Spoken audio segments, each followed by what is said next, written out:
what's going on, beautiful jellyfish? It's Tracy. Thanks so much for taking a little bit of time today to hang out with me. I really appreciate it. And in today's video, I'm going to be doing my haul. I have a bunch of things to show you guys.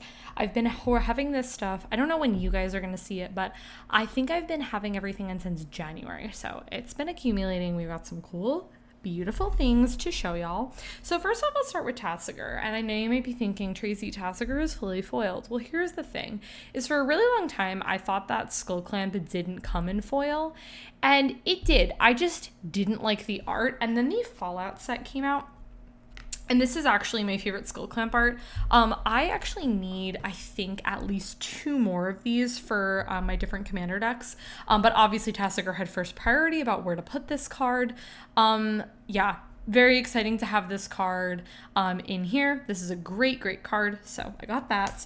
And then I also got this banana token from the shop that I have my tokens from for Alino. And yeah, this card is super adorable. I don't have I do have things that make tokens in there, but like this was just for a fun thing because Tassiger bananas, of course we had to do it. Okay, let's now talk about Riku. I only have 1 card for Riku, and I just feel like I only need about I think 10 more cards on that deck to have everything fully foiled. So the card that I got is Mithril Coat. I honestly didn't realize too that this is the Surge foil, so it's like super shiny. I don't mind it. It's just a different type of foiling. But anyways, I got Mithril Coat. This is a newer card to me, and this is just so incredibly cool. It's got Flash. It's got Indestructible. When ETBs, you get to attach it to a legendary creature you control, aka your commander, and then so you don't have to pay that equipped cost, which is awesome. And then equipped a creature as Indestructible, which is great. I have multiple ways of protecting Riku. This is replacing all of my Darksteel plates because it's just strictly better than Darksteel plate.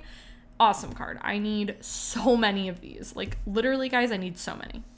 Okay, next up we have Alila, and Alila's actually undergoing some changes, so I'm putting a pause on buying cards, but these were cards that were bought before. So first off, and this is even in like a different sleeve, like these are the Alila sleeves.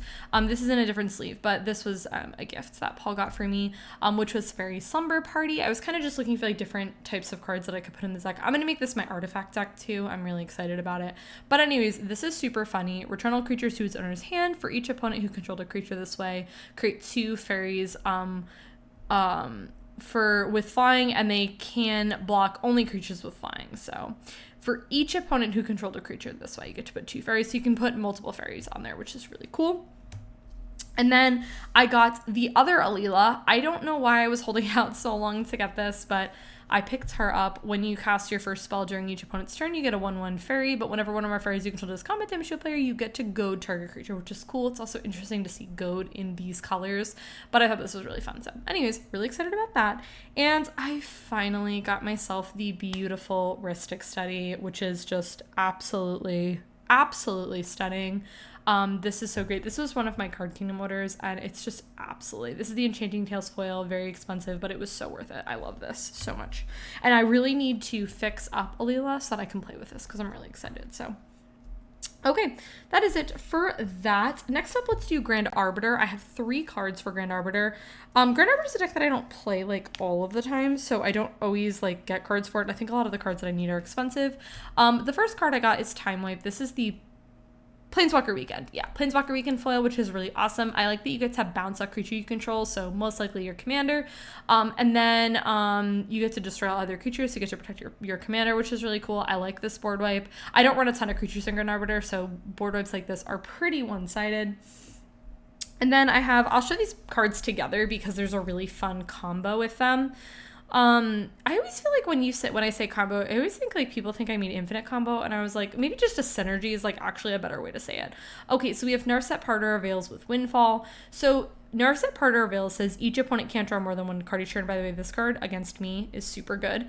And then Windfall is each player discards their hand and then draws cards equal to the greatest number of cards a player discarded this way. But with Narset, they basically only draw 1. So let's just say that the maximum card draw number was, let's just say 5. They don't draw those 5 cards. They only draw 1, which is really cool. So this is a really fun little what did I say? I said synergy, not combo. And then her -2 is look at the top 4 cards of your library to reveal a non-creature, non-land from among them, put it into my hand, and put the rest of the bottom of my library in any order, which is really cool. So I'm really excited about this. I have not drawn these, but I'm really excited too. And I feel like I need Windfall and more things. So tell me to pick more up because I need to.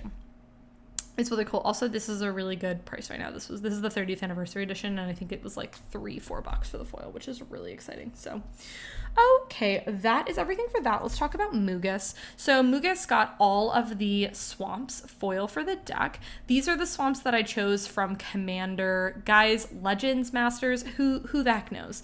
You guys know, but I don't. These are absolutely stunning. I love the old border, the swish. They're super pretty. These are Mark Pool arts. They're really, really pretty. So I ended up getting all of the swamps that I need for this deck. I'm just showing you one, but I bought like 10 of them or so. They're not expensive too. These are like 40 cents each. They're not expensive. And then I got a black market. This is also from the Fallout set. And I was so excited when this card had been printed because I don't know if it had come in foil before. And I ended up getting this foil for ridiculously cheap. Like I want to say like $2, which was so incredibly good. It was around 2, maybe it was like 3. But it was such a good deal. I was so excited about it. Or it was either that or like the foil had been really expensive because it was in like an older set. And it just got printed in like Commander sets. It just didn't come in foil. So when it came in foil and I liked the art, I was so excited about it. I love black market. Creatures die all the time, especially in Mugus because it's a sacrifice themed deck. So I can get a ton. I had one game where I played with black market guys and I literally had like 20 counters on this. It was no joke. It was ridiculous. It was great. Okay, and then I have a foil Playcrafter. I was really excited when this card got a reprint because this card had been in, I want to say it was Guilds of Ravnica, and the foil, like this card was like 25 cents. The foil was like $10. And so when this came out and the foil was like 20 cents, I was like, boom, snap, pick it up, which was great. It's also really, really pretty. And the last card for Mugus is Rakdos, Patron of Chaos. This is from Murders at Karlov Manor. I have not drawn this card yet, but I think it's really cool. It's also a big body. It's got flying and trample. At the beginning of your end step, target opponent may sack 2 non-land permanents, non-land, non-token, and if they don't, you get to draw 2 cards. So really, really cool. I like that you get to pick target opponent as well too, so you can hurt somebody who you need to. So that is really cool. Okay, where should we go next? Let's go to Marchesa next. Marchesa has quite a lot of cards. And funny, most of these are actually lands. And so first off, I have all of the basics that I picked. So I talked about in other videos that I want all my basics to match. These are the ones that I picked from Murders at Karlov Manor, and I think they perfectly encapsulate like the vibe, the theme of Marchesa. They're very city, very elegant, very regal, which is perfect. That's the vibe I'm going for, and I love these. So I got all of the ones that I needed. Again, I'm just showing you 3, but I got obviously more. And then I got the Surveil lands as well. These are the new ones. I actually need to pick up a bunch of these for different decks. I want to get these for Tasigur. I want to get one for Alenal. I want to get them for a bunch of different decks because I really like them. And they're typed, which is so cool, which means you can fetch with them, which we love, which is so incredibly cool. So the ETB, Surveil 1, they do enter taps, but whatever. Also, I'm pretty sure this card, Elegant Parlor, was like literally designed with Marchesa in mind because come on, that's like the most royalty themed card. It's great. Okay, and then the last thing, or not last thing, but the last lands I got are the matching shocklands for this deck. I got these a little bit later on. We'll talk about more fetch lands in a little bit. Shocklands. I ended up getting these for a little bit more. I want to say I paid about 20 or so per. I don't know what the price is at now, but that's how much I paid for them. And these are all the ones, they're just the base promo, but they're really, really pretty. I love the old school Godless Shriner. That art is so pretty. And then a couple more cards that we have for the deck. First off, we have Path to Exile. I actually went with a different art for this. I love the one with the angel on it, the full bordered one. I forgot what, it's some sort of promo. But anyways, I think that this art goes a little bit better with the vibe of Marchesa because there aren't really a lot of angels in the set. I say as I'm about to talk about an angel, which is Aurelia, the Law Above. I love this card. She is incredible. I also thought that the castles on the side really beautifully match the theme of Marchesa a lot, which is really, really cool. I believe I did my deck tech, and I don't remember if when I filmed the deck tech, if I actually had Aurelia at the time or not, but she's incredible. She's super big. She's a 4/4, flying, vigilance, and haste. Whenever a player, which is so incredibly cool. You get to draw cards, and then you get to do some damage. She's awesome. I love her. She's the angel ruling over Marchesa's land, protecting the people. Then I have a foil Swords to Plowshare. Very simple. If I'm playing white, I'm playing swords and I'm playing Paths to Exile, very simple. And then I have the last card for Marchesa is Hand War Garrison. This card I just thought was a really cool, like every time it attacks you get 2 humans, which I thought was a really cool thing. I have like a subhuman tribal in Marchesa. The majority of the creatures are humans, and I like that this one does get you more. I only think I've drawn this card once since I've played Marchesa, so yeah. And then it does meld, but I don't have the other piece that it melds with. So okay, let's talk about ladies. So ladies got the full set of Shockland foils, baby. So incredibly exciting. I bought these pretty much right when they came out. This entire collection, I think I paid $100 for. So some of these were like $9, some of them were like $12, and the price of them was just so incredibly good. I don't know what the price of these is currently. I have not checked the price of them. But I got them at a really good time, and then the Marchesa ones I ended up picking up a little bit later. I should have picked the Marchesa ones up sooner so I could get them for a better deal, but I am so incredibly excited that I own all of these, and it worked out really perfectly because, as I've mentioned, I'm really into like my things matching. So like, for example, these are all from what is it called? Ravnica, no, not Ravnica City of Guilds, Ravnica Remastered. And like, for example, if I had like this as Ravnica Remastered, I wouldn't want this to be from Ravnica City of Guilds. Does that make sense? Like I want them all to match as best as I can possible. So the fact that I was able to get these all for an incredibly good deal was really, really exciting. I am so excited about this collection. I'm so excited that I own these all. And it was really perfect because like I ended up, I think, having 2 of these before I bought these. I think I had like 2 foils. I'm pretty sure I had a hollowed fountain foil, and I just literally put that in Grand Arbiter, and then I think I had like one of the other ones that I took and either put somewhere or put in our box. Like we always need Fetchlands or Shocklands. Well, Fetchlands too. We always need them. So this is beautiful and stunning, and I absolutely love this, and I'm totally here for it, and I'm so excited about this. So that was incredible. And then really kindly, and I'll zoom you guys back in, I got Michikoa Konda Truth Seeker. And really cool thing about this card actually is that I have had ladies over the course of my life 3 different times, and I've taken it apart. Now, obviously, this is the current build that I have, and I ran this card in one of my original builds, but I forgot about this card. And then when I was actually looking at cards for Marchesa, this card popped back up on my radar, and I got it for this deck, which is so incredibly cool. This card is awesome. I actually have this card also in Marchesa, so if I run a card in multiple decks, you know I like it. Whenever a source an opponent controls deals damage to me, they sacrifice a permanent, which is so incredibly cool. It's also a permanent, so there's a possibility that you could have them sacrifice lands or something. I don't know. I cannot wait to draw this card, and I cannot wait to cast it. And also, too, this card was printed in a secret lair, and this, I don't know the Kamigawa, like, that and like the Urza sets too, like the 3 of them, I have no idea what set symbols are. This is from one of the Kamigawa sets, and then it was also in a secret lair, and it was also in the list, I believe. So, so incredibly excited to draw it. That card just, it makes me really happy, you know? Okay, let's talk about Reen next. And Reen is like nearly foiled, which is honestly like bizarre to me because I feel like I haven't had that deck for like super long, and it's just the fact that it's fully foiled. There are times that I buy cards, guys, and I have zero idea where they come from. I've got this foil Karametra. Where did it come from? I have no idea, but I'm happy I own it. I have the gods in this deck. I have this. I have the Menace one, Iroas, and there's another one. Oh, I have Xenagos in here. So I have the 3 gods. I believe those are all the ones that match the colors. I'm pretty sure. Like, I don't have any of the monocolor gods because it's Reen. It's multicolor cards. I love Karametra. Paul actually has Karametra as one of his commanders, and she is an incredible card. So whenever you cast a creature card, you can search for a plains or a forest, and it HDB's tapped, which is so incredibly cool. I love Karametra. I needed a little bit more card draw in Reen, so I ended up buying myself a Shamanic Revelation, which is great. It gives me those card draw card for each creature I control, and it's got Ferocious, so I can gain a little bit of life. I also have quite a lot of big things, so I feel like I would be gaining a lot of life from this, which is great. The second Mithril Coat, like, I ended up buying 2, and I was like, okay, where do they want them to go? Like, where has the biggest priority to put them? And the 2 decks that I picked were Riku and Reen, which is just so incredibly cool. I love Mithril Coat. This card is awesome. I can't wait to draw it. Then I have Paladin Elizabeth Taggarty. This card I got inspired for my friend Brad. So whenever her and at least 2 other creatures attack, I get to draw a card, which is already amazing. Like, period, end of story, that's already really good. Then you may put a creature card with mana value X or less from your hand onto the battlefield tapped and attacking, where X is its power.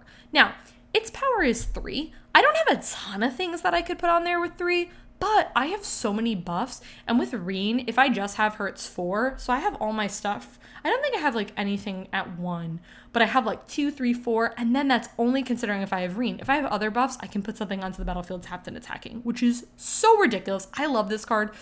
I cannot wait to draw it. Reen has gotten so fun, guys. One of you guys had mentioned, I believe in my deck tech, Tracy, where's your Tribute to the World tree? Do not worry, she's here. I love Tribute to the World tree. I have this card in Omnath as well, and it is ridiculous. Whenever creature TB is under my control, draw a card, and if its power is 3 or greater, which again is the majority of these cards, but if not, I get to put 2 plus and plus counters on it to make it bigger, which is great. This card does everything. The only thing is that it's 3 green, so still working through that. But, you know, hopefully it'll be okay. You know how earlier we talked about Aurelia? Well, I bought another one because I just love her so much. She's like, this is just the base foil. I went with the other one for Marchesa because it was very thematic and whatnot. This card's amazing. If you haven't played with it, you absolutely need to pick one up. I don't think she's very expensive. I think the foil was like $3. This one, the other one with the really pretty border was like, I think 10. But the things we do for foils. Okay, next up we have Lenore, Autumn Sovereign. I just think this card is cool. I also have this card in Ladies, and I like it in Ladies, so I decided to put it in here. Coven. At the beginning of combat, put a plus counter on up to 1 target creature. Then, if you control 3 or more creatures with different powers, draw a card. If I have this Reen and literally anything else, I'm gonna get this off. Like, this is a really easy card to get off with the Coven, I've really found. Oh, so good. And I love drawing cards. It's also like an 0/4 too, so it's a nice blocker. I ended up getting a mini partings and I didn't really know where to put it, so I put it in here. This might come out not because I don't like it, but because I just might have too much mana acceleration. I kind of feel like Reen was lacking, so I might have just in that department, so I think I just put a little bit too much in.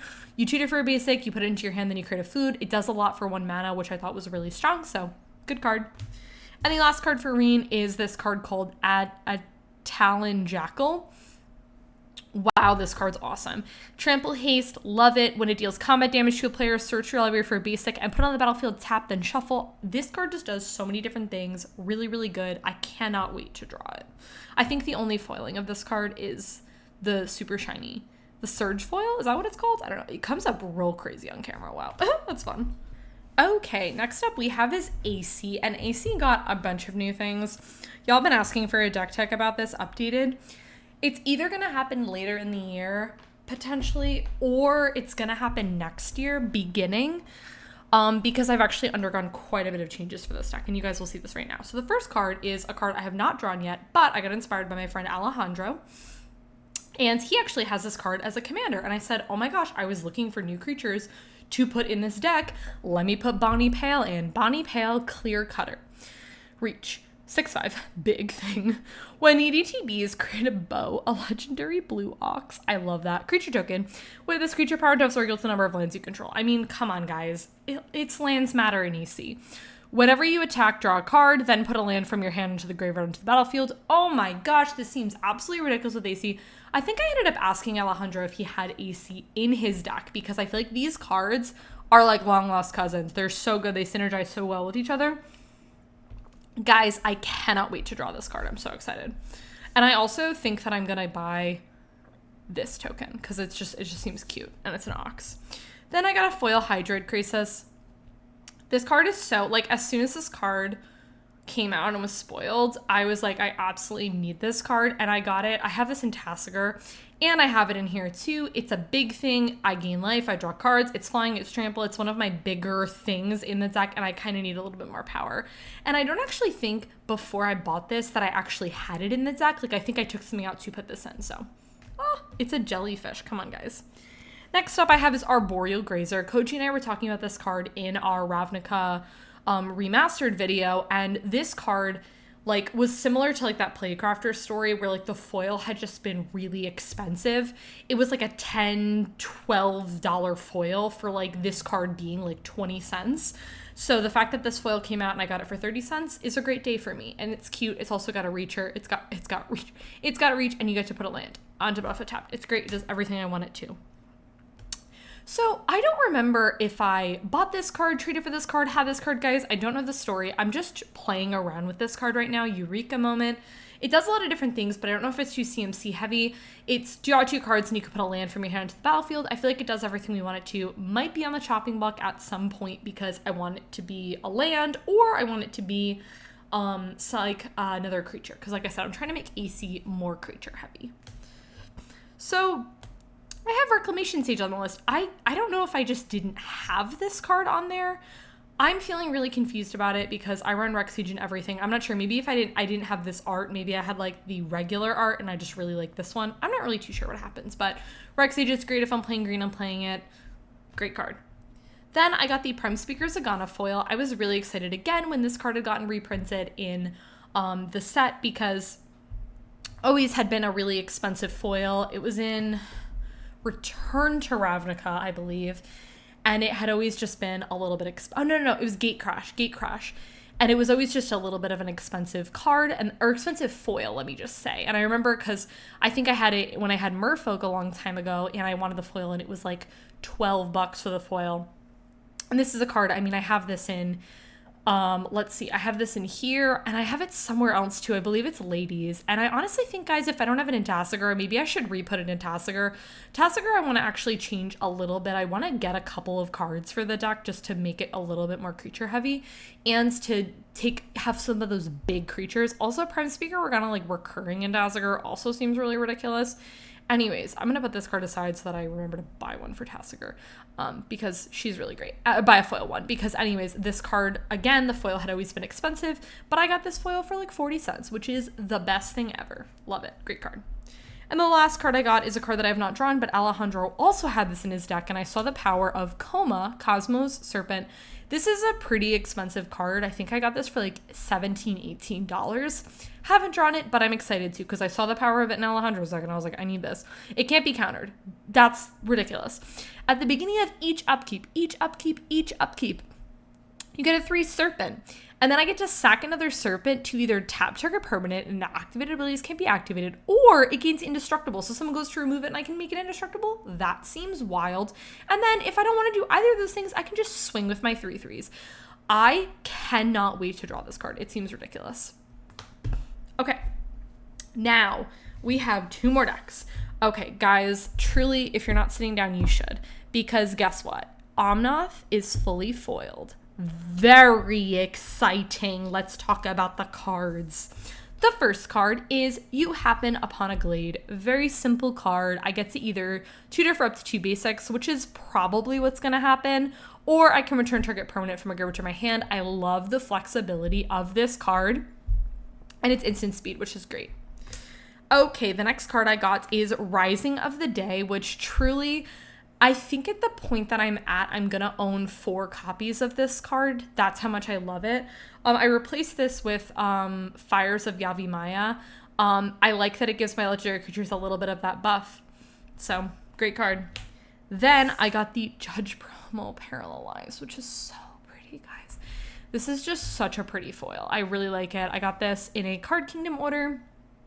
Very exciting. I love Parallel Lives. Makes all my tokens have double, which is great. And the card that fully completed the deck that Paul got me for our anniversary is the Foil Doubling Season. Just take a moment. Take a moment. Say thank you, Doubling Season, because you've now made Tracy have 2 fully foiled commander decks. Technically, Tasigur still needs that Phyrexian Reclamation foil, but we're going to just say it's fully foiled, okay? Just say it with me. Anyways, also too, Omnath, the only 2 cards in the deck that I believe it's 2 aren't fully foiled are 2 lands that literally do not come in foil. So what am I going to do with myself? Cry about it? Throw a fit? I don't really know. Well, to be determined. But anyways, really, really excited about this.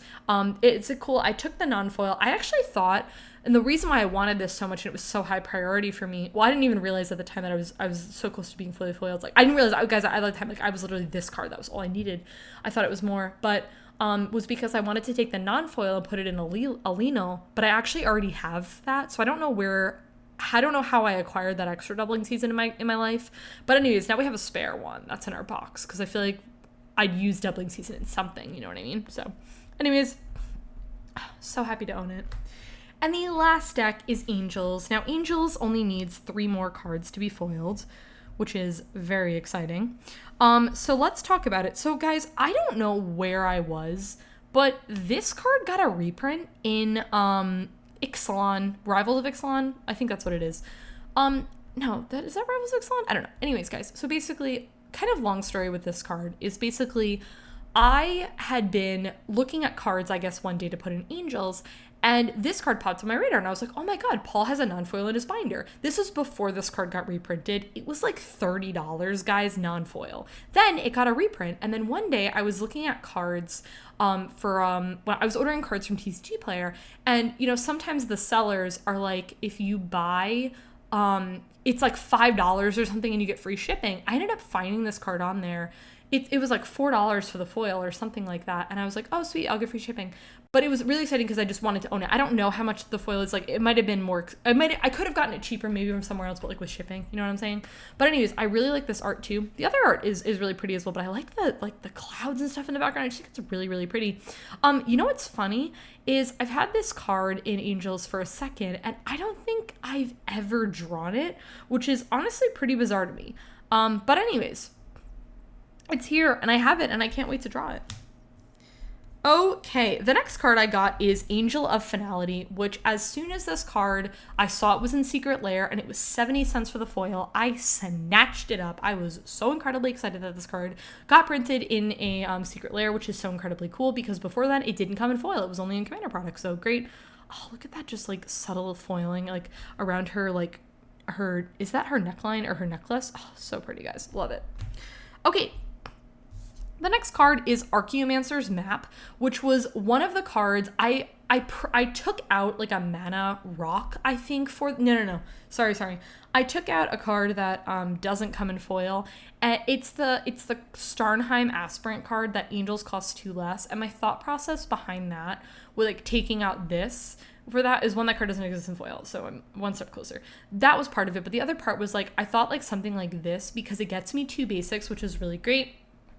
And then whenever a land ETB is under opponent's control, if they control more lands than you, you could put a land on a card from your hand into the battlefield, and it doesn't come in tapped, which is really cool. I have yet to draw this.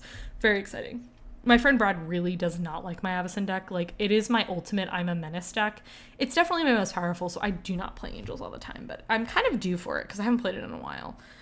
Okay, and the last 2 cards, the first one is Throne of Eldraine. So I had bought myself and for Paul what is it called, I forgot what product it was from Wilds of Eldraine, or I think it might have just been packs.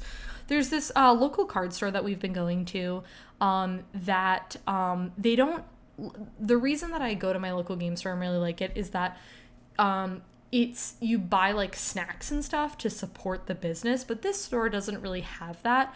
And I'm a singles gal, you know, I like to buy my singles, but I obviously want to support the card shop. Like if I go in there and I'm sitting and I'm using their tables, I want to buy something. So I ended up buying some packs, and I think we actually got a credit, which is why we got packs, but I think I got more. Anyways, the point of the story is I opened up a non-foil Throne of Eldraine and was like, oh my gosh, let me put this in Avacyn. And like, here's the thing, is if this card fit in Marchesa, I would totally run it in Marchesa.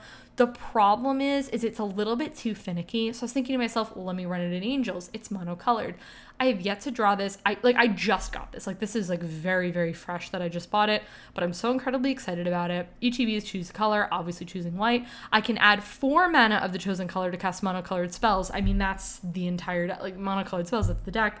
And then for 3, I can draw 2 cards and spend this mana of the chosen colors to activate this ability, which feels very easy to me. I cannot wait to draw this. I think this card's really strong and it's so pretty. And the last card for this video, and the last card, this video, I don't know where I was going with that, is Herald's Horn. This is the, what is this? It says promo, but I don't know what the promo is from. The Year of the Tiger, I believe, is what this is from. This feels familiar to me. I don't know if the other art actually came in foil, and I didn't really want this in foil, obviously, because Angels is very nearly done. Once I get the Jewel Lotus and the Winds of Abandon foil, I will consider the deck fully foiled. I still do want the Mana Crypt, but the deck will be fully foiled at that point when I have those 2 cards. Anyways, Herald's Horn's a great card. We choose Angels, of course. They cost 1 less, which is great. And then I can look at the top card of my library. If it's a creature card, I just get to put it into my hand, which is really cool. So yeah, guys, that is it. That is it for my haul. I really hope that you guys enjoyed this video. I feel like I had so many really cool, exciting things to chat with you guys about. If you enjoyed this video, go ahead and give it a thumbs up. Subscribe to my channel if you're not already, and I'll catch you on my next one. Bye!